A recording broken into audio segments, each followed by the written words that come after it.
এই মুহূর্তে আছি ল ভাইবা ম্যাজিক বইয়ের 277 পৃষ্ঠায়। আপনাদের যাদের কাছে বইটি আছে তারা বইটি হাতে নিয়ে দেখতে পারেন। আমরা রিয়েল ভাইবা 1 পড়ব। তিনি হচ্ছেন সহকারী জজ হয়েছেন। তো উনি ভাইবা বোর্ডে কি করলেন, কি ধরনের প্রশ্ন করা হলো, তার অভিজ্ঞতাটা আপনাদের সাথে শেয়ার করছি। আমি আপনাদের সাথে আছি মিঠুন সাহা, LLB LLM, ঢাকা বিশ্ববিদ্যালয়।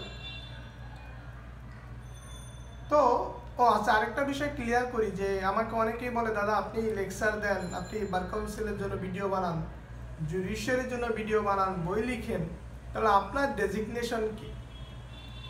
উত্তরটা হচ্ছে ছোট্ট করে যে আমি কেবলমাত্র মাস্টার্স কমপ্লিট করছি।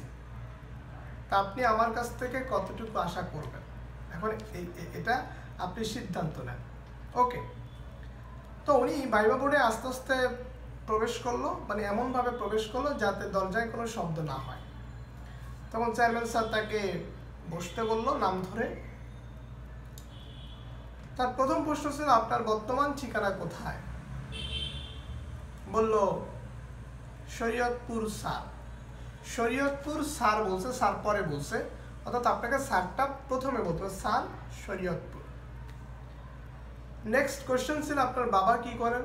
উনি উত্তর দিয়েছে, স্যার কৃষিকাজ করেন। তখন তাকে একটু অন্যভাবে জিজ্ঞেস করছে যে আপনার বাবা তো কৃষক, বন্ধুদের সাথে ঘুরতে লজ্জা পান না? তখন বলছে, না স্যার, গর্ব করে বলি যে আমার বাবা কৃষক। এতে হচ্ছে ভাইবা বোর্ড খুব খুশি হয়েছে।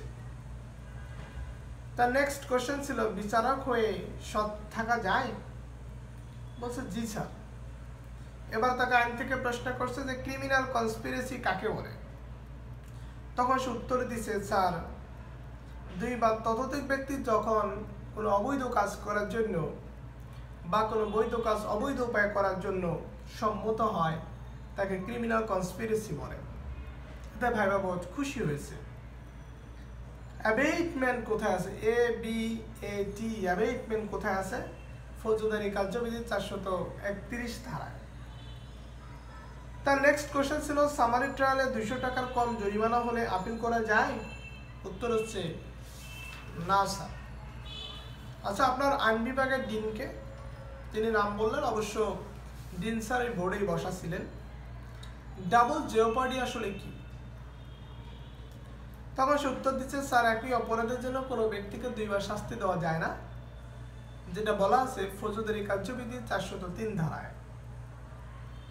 আচ্ছা, 403 ধারার সাথে CPCর কোন ধারার মিল আছে? তখন সে উত্তর দিচ্ছে, স্যার, ধারা 11। অর্ডার 39 কোন সম্পর্কে বলা আছে?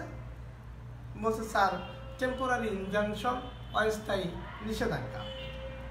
আচ্ছা, অস্থায়ী নিষেধাজ্ঞা অমান্য করার শাস্তি কি? তখন সে বলছে, স্যার, 6 মাসের দেওয়ানি কারাগার। পরে বলছে যে আপনি আসতে পারেন, ভালো থাকবেন। তারপরে প্রার্থী যিনি ছিলেন তিনি বলছেন, থ্যাংক ইউ স্যার, আমার জন্য দোয়া রাখবেন। এই হচ্ছে আমরা একজনের ভাইবা অভিজ্ঞতা দেখলাম।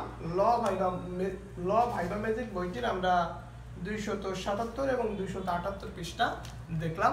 ভালো থাকুন, সবার জন্য শুভকামনা থাকলো।